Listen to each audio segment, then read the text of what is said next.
الله أكبر.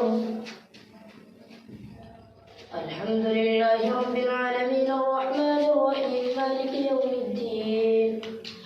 إياك نعبد وإياك نستعين اهدنا الصراط المستقيم صراط الذين أنعمت عليهم غير المغضوب عليهم ولا الضالين. ألف لام را تلك آيات الكتاب وقرآن مبين. ربما يود الذين كفروا لو كانوا مسلمين ذرهم يأكلوا ويتمتعوا ويلههم الأمر فسوف يعلمون. وما أهلكنا من قرية إلا ولها كتاب معلوم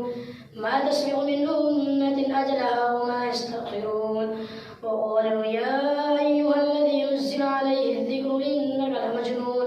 لو ما تأتينا بالملائكة إن كنت من الصادقين. ما ننزل الملائكة إلا بالحق وما كانوا إذا منظرين. إنا نحن نزلنا الذكر وإنا له لحافظون. ولقد أرسلنا من قبلك في شيع الأولين وما يأتيهم من رسول إلا كانوا به يستهزئون. كذلك نسلكه في قلوب المجرمين لا يؤمنون به وقد خلت سنة الأولين. ولو فتحنا عليهم بابا من السماء فظلوا فيه يرجون لقالوا إنما سكرت أبصارنا بل نحن قوم مسحورون. ولقد جعلنا في السماء بروجا وزيناها للناظرين وحفظناها من كل شيطان رجيم إلا من استرق السمع فأتبعه شهاب مبين. والأرض مددناها وألقينا فيها رواسي وأنبتنا فيها من كل شيء موزون وجعلنا لكم فيها معايش ولستم له برزقين. وإن من شيء إلا عندنا خزائنه وما ننزله إلا بقدر معلوم. وأرسلنا الرياح لواقح فأنزلنا من السماء ماء فأسقيناكموه وما أنتم له بخازنين. وإنا لنحن نحيي ونميت ونحن الوارثون. ولقد علمنا المستقدمين منكم ولقد علمنا المستأخرين. وإن ربك هو يحشرهم إنه حكيم عليم. ولقد خلقنا الإنسان من صلصال من حمأ مسنون والجان خلقناه من قبل من نار السموم. وإذ قال ربك للملائكة إني خالق بشرا من صلصال من حمأ مسنون فإذا سويته ونفخت فيه من روحي فقعوا له ساجدين فسجد الملائكة كلهم أجمعون إلا إبليس أبى أن يكون مع الساجدين. قال يا إبليس ما لك ألا تكون مع الساجدين؟ قال لم أكن لأسجد لبشر خلقته من صلصال من حمأ مسنون. قال فاخرج منها فإنك رجيم وإن عليك اللعنة إلى يوم الدين. قال رب فأنذرني إلى يوم يبعثون. قال فإنك من المنظرين إلى يوم الوقت المعلوم. قال رب بما أغويتني لأزينن لهم في الأرض ولأغوينهم أجمعين إلا عبادك منهم المخلصين. قال هذا صراط علي مستقيم. إن عبادي ليس لك عليهم سلطان إلا من اتبعك من الغاوين. وإن جهنم لموعدهم أجمعين لها 7 أبواب لكل باب منهم جزء مقسوم. إن المتقين في جنات وعيون ادخلوها بسلام آمنين. ونزعنا ما في صدورهم من غل إخوانا على سرر متقابلين لا يمسهم فيها نصب وما هم منها بمخرجين. نبئ عبادي أني أنا الغفور الرحيم وأن عذابي هو العذاب الأليم. ونبئهم عن ضيف إبراهيم إذ دخلوا عليه فقالوا سلاما قال إنا منكم وجلون. قالوا لا توجل إنا نبشرك بغلام عليم. قال بشرتموني على أن مسني الكبر فبم تبشرون. قالوا بشرناك بالحق فلا تكن من القانتين. قال ومن يقنط من رحمة ربه إلا الضالون. قال فما خطبكم أيها المرسلون؟ قالوا إنا أرسلنا إلى قوم مجرمين إلا آل لوط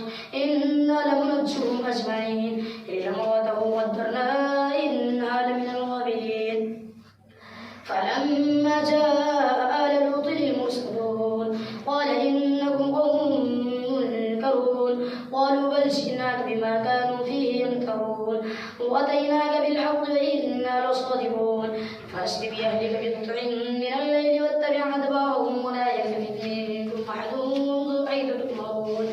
وقضينا إليه ذلك الأمر أن دابر هؤلاء مقطوع مصبحين وجاء أهل المدينة يستبشرون قال إن هؤلاء ضيفي فلا تفزعون واتقوا الله ولا تخزون قالوا أولم ننهك عن العالمين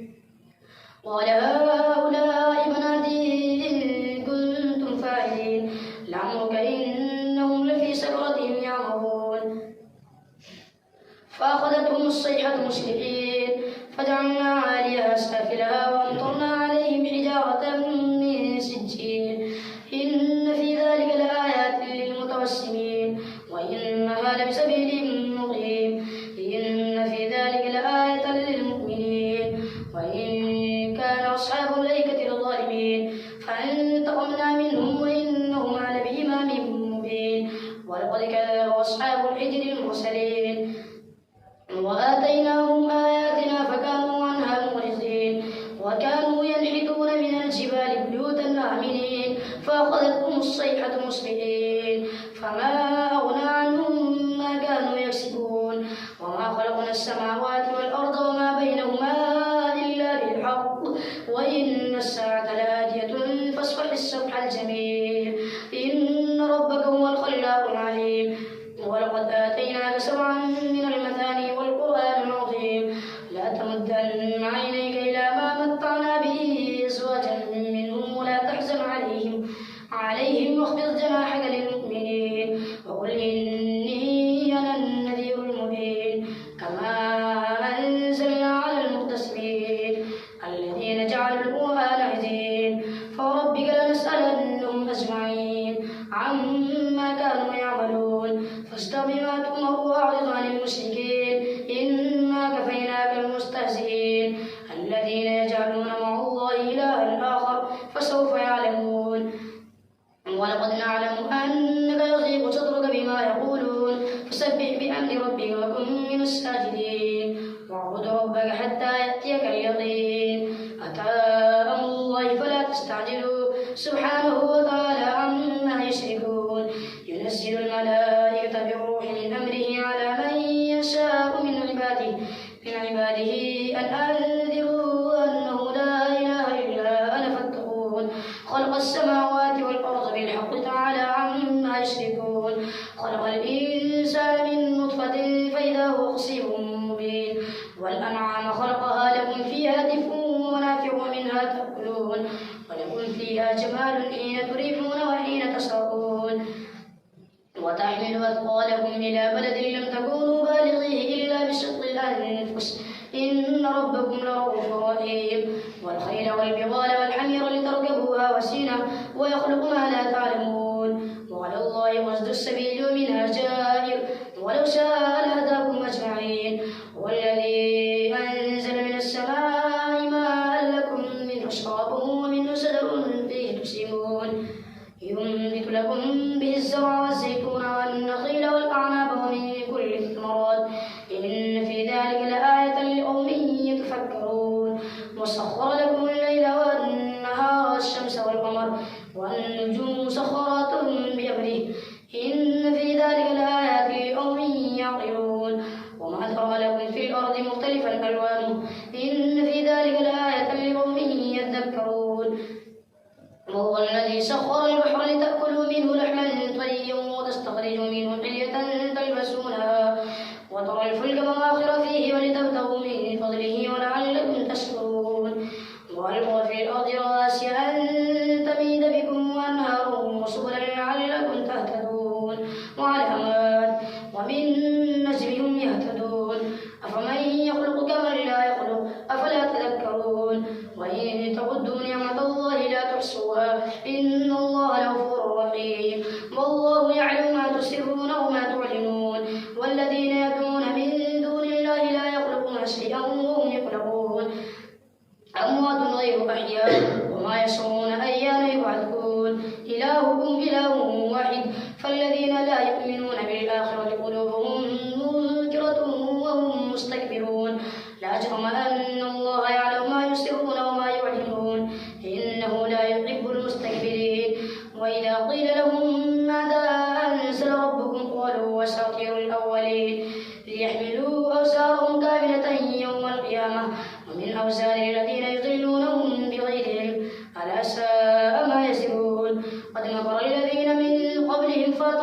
بنيانهم من القواعد فخروا عليهم السقف من فوقهم وأتاهم العذاب من حيث لا يشعرون ثم يوم القيامة يخزيهم ويقول أين شركائي الذين كنتم تشاقون فيهم قال الذين أوتوا العلم إن الخزي اليوم والسوء على الكافرين الذين تتوفاهم الملائكة ظالمي أنفسهم فألقوا السلام ما كنا نعمل من سوء بلى إن الله عليم بما كنتم تعملون فادخلوا أبواب جهنم خالدين فيها فلبئس مثوى المتكبرين وقيل للذين اتقوا ماذا أنزل ربكم قالوا خيرا للذين أحسنوا في هذه الدنيا حسنة ولدار الآخرة خير ولنعم دار المتقين جنات عدن يدخلونها تجري من تحتها الأنهار لهم فيها ما يشاءون كذلك يجزي الله المتقين الذين تتوفاهم الملائكة الطيبين يقولون سلام عليكم ادخلوا الجنة بما كنتم تعملون يقولون سلام عليكم ادخلوا الجنة بما كنتم تعملون هل ينظرون إلا أن تأتيهم الملائكة أو يأتي أمر ربك كذلك فعل الذين من قبلهم وما ظلمهم الله ولكن كانوا أنفسهم يظلمون فأصابهم سيئات ما عملوا وحاق بهم ما كانوا به يستهزئون وقال الذين أشركوا لو شاء الله ما عبدنا من دونه من شيء نحن ولا آباؤنا ولا حرمنا من دونه من شيء كذلك فعل الذين من قبلهم قال على الرسل إلا البلاغ المبين ولقد بعثنا في كل أمة رسولا أن يعبدوا الله واجتنبوا الطاغوت فمنهم من هدى الله ومنهم من حقت عليه الضلالة فسيروا في الأرض فانظروا كيف كان عاقبة المكذبين إن تحرص على هداهم فإن الله لا يهدي من يضل وما لهم من ناصرين وأقسموا بالله جهد أيمانهم لا يبعث الله من يموت بلى وعدا عليه حقا واقسموا بالله جهد أيمانهم لا يبعث الله من يموت بلى وعدا عليه حقا ولكن أكثر الناس لا يعلمون ليبين لهم الذي يختلفون فيه وليعلم الذين كفروا أنهم كانوا كاذبين إنما قولنا لشيء إذا أردناه أن نقول له كن فيكون والذين هاجروا في الله من بعد ما ظلموا لنبوئنهم في الدنيا حسنة والأجر الآخرة أكبر لو كانوا يعلمون الذين صبروا على ربهم يتوكلون وما أرسلنا من قبلك إلا رجالا نوحي إليهم فاسألوا أهل الذكر إن كنتم لا تعلمون بالبينات والزبر وأنزلنا إليك الذكر لتبين للناس ما نزل إليهم ولعلهم يتفكرون أفأمن الذين مكروا السيئات أن يخسف الله بهم الأرض أو يأتيهم العذاب من حيث لا يشعرون أو يأخذهم في تقلبهم فما هم بمعجزين أو يأخذهم على تخوف فإن ربكم لرؤوف رحيم أولم يروا إلى ما خلق الله من شيء يتفيأ ظلاله عن اليمين والشمال سجدا لله وهم داخلون ولله يسجد ما في السماوات وما في الأرض من دابة والملائكة وهم لا يستكبرون يخافون ربهم من فوقهم ويفعلون ما يؤمرون الله أكبر الله أكبر وقال الله لا تتخذوا إلهين اثنين إنما هو إله واحد فإياي فارهبون وله ما في السماوات والأرض وله الدين واصبا أفغير الله تتقون وما بكم من نعمة فمن الله ثم إذا مسكم الضر فإليه تجهرون ثم إذا كشف الضر عنكم إذا فريق منكم بربهم يشركون الله أكبر سمع الله لمن حمده الله أكبر الله أكبر الله أكبر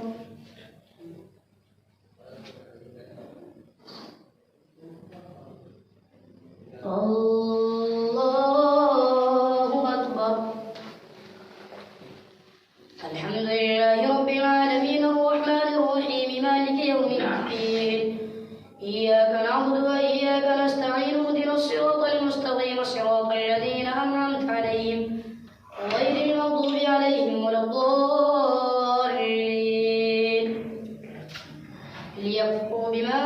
آتيناهم فتمتعوا فسوف تعلمون ويجعلون لما لا يعلمون نصيبا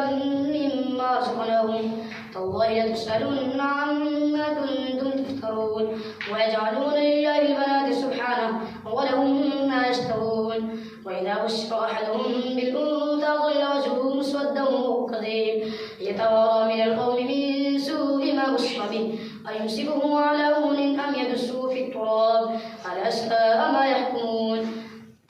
للذين لا يؤمنون بالآخرة مثل السوء ولله المثل الأعلى وهو العزيز الحكيم ولو يؤاخذ الله الناس بظلمهم ما ترك عليها من دابة ولكن يؤخرهم إلى أجل مسمى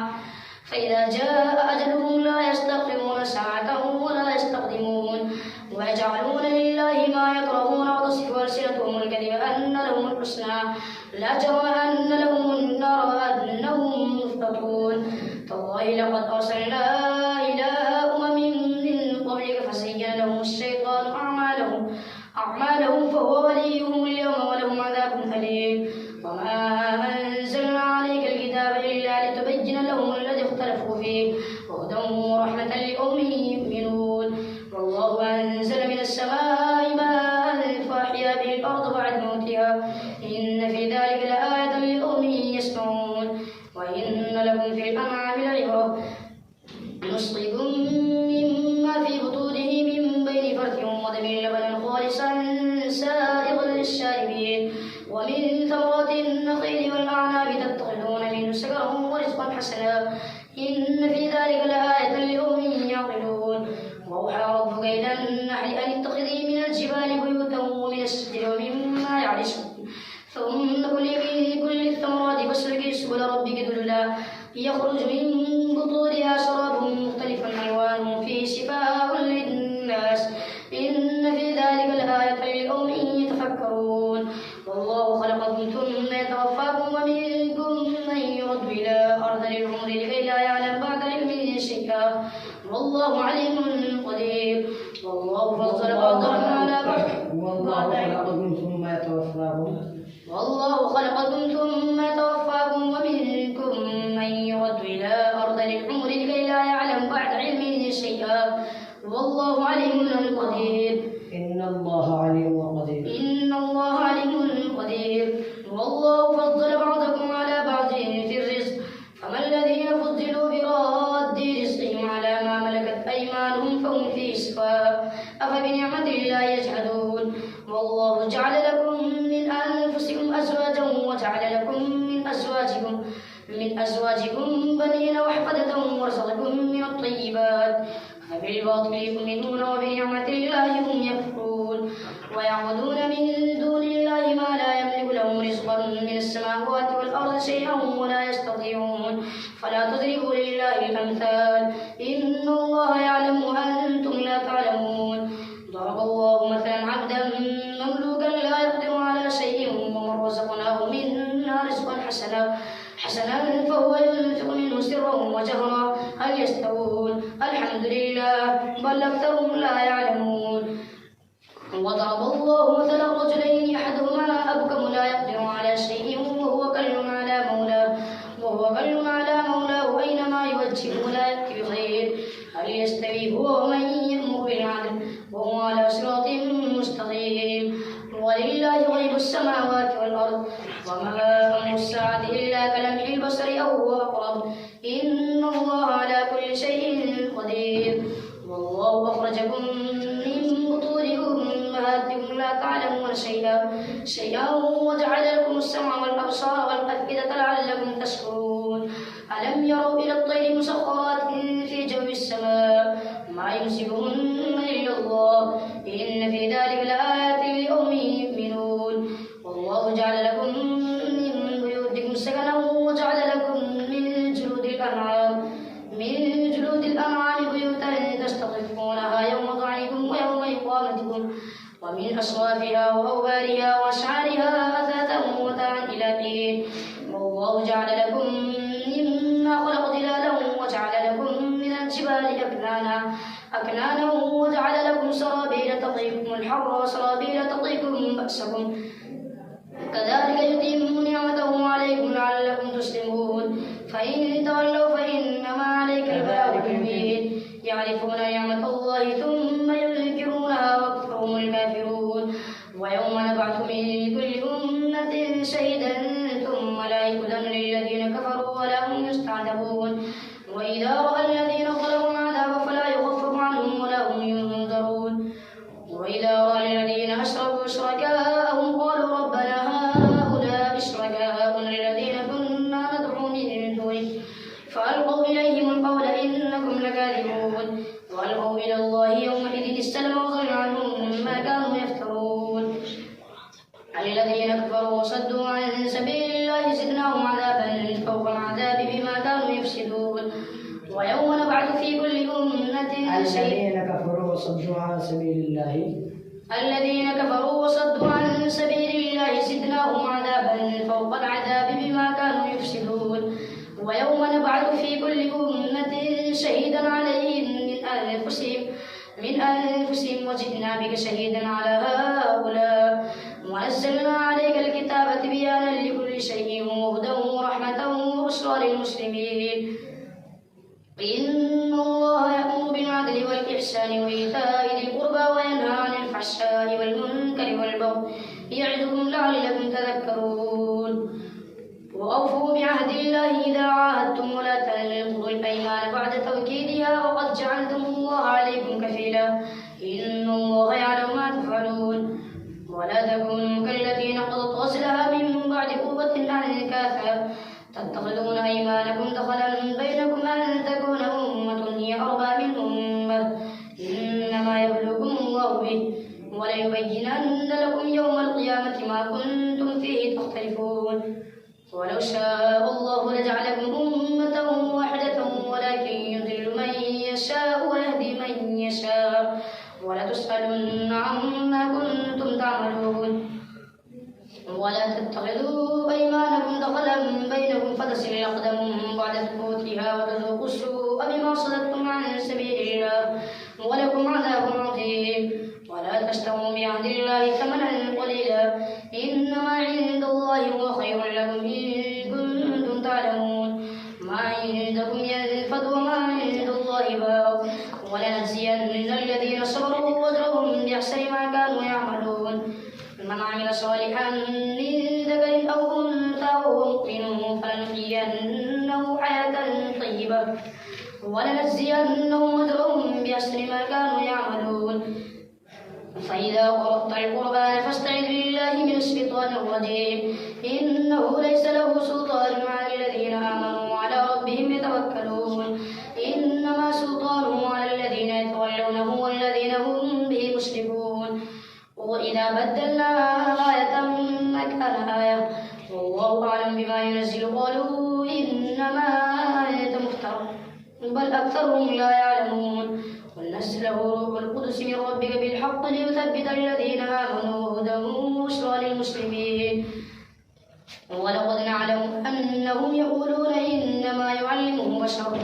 لسان الذي يلحدون إليه أعجمي وهذا لسان عربي مبين إن الذين لا يؤمنون بآيات الله لا يهديهم الله ولهم عذاب أليم إنما يفتري الكذب الذين لا يؤمنون بآيات الله وأولئك هم الكاذبون من كفر بالله من بعد إيمانه إلا من أكره وقلبه مطمئن بالإيمان ولكن من شرح بالكفر صدرا فعليهم غضب من الله ولهم عذاب عظيم ذلك بأنه استحبوا الحياة الدنيا على الآخرة وأن الله لا يهدي القوم الكافرين أولئك الذين طبع الله على قلوبهم وسمعهم وبصارهم وأولئك هم الغافلون لا جرم أنهم في الآخرة هم الخاسرون ثم إن ربك للذين هاجروا من بعد ما فتنوا ثم جاهدوا وصبروا إن ربك من بعدها لغفور رحيم يوم تأتي كل نفس تجادل عن نفسها وتوفى كل نفس ما عملت وهم لا يظلمون وضرب الله مثلا قرية كانت آمنة مطمئنة يأتيها رزقها رغدا من كل مكان فكفرت بأنعم الله فأذاقها الله لباس الجوع والخوف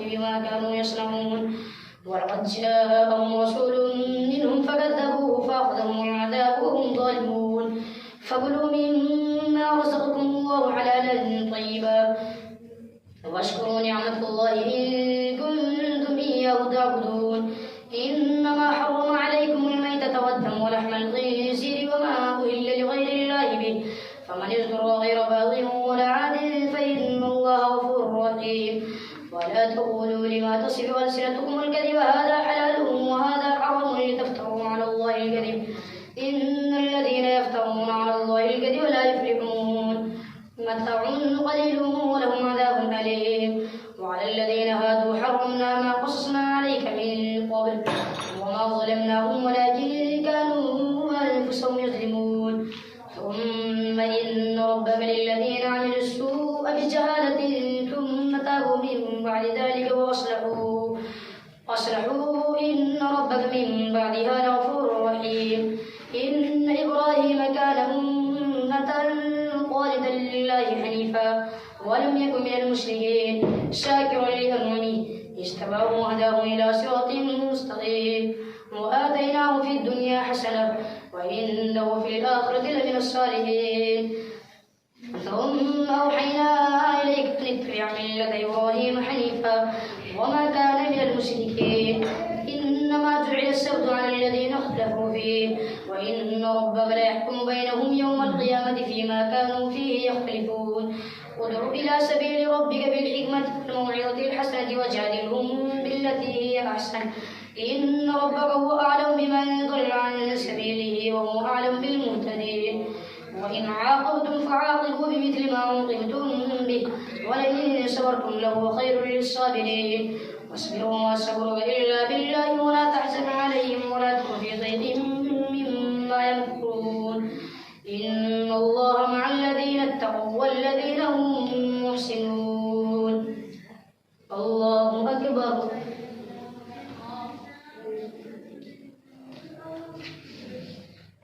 سمع الله لمن حمده الله أكبر الله أكبر الله أكبر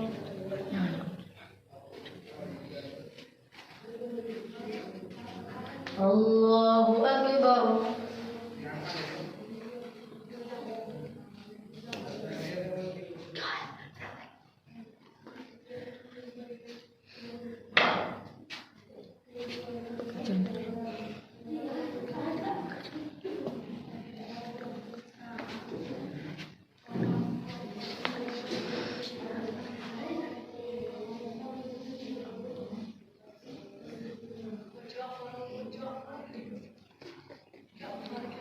السلام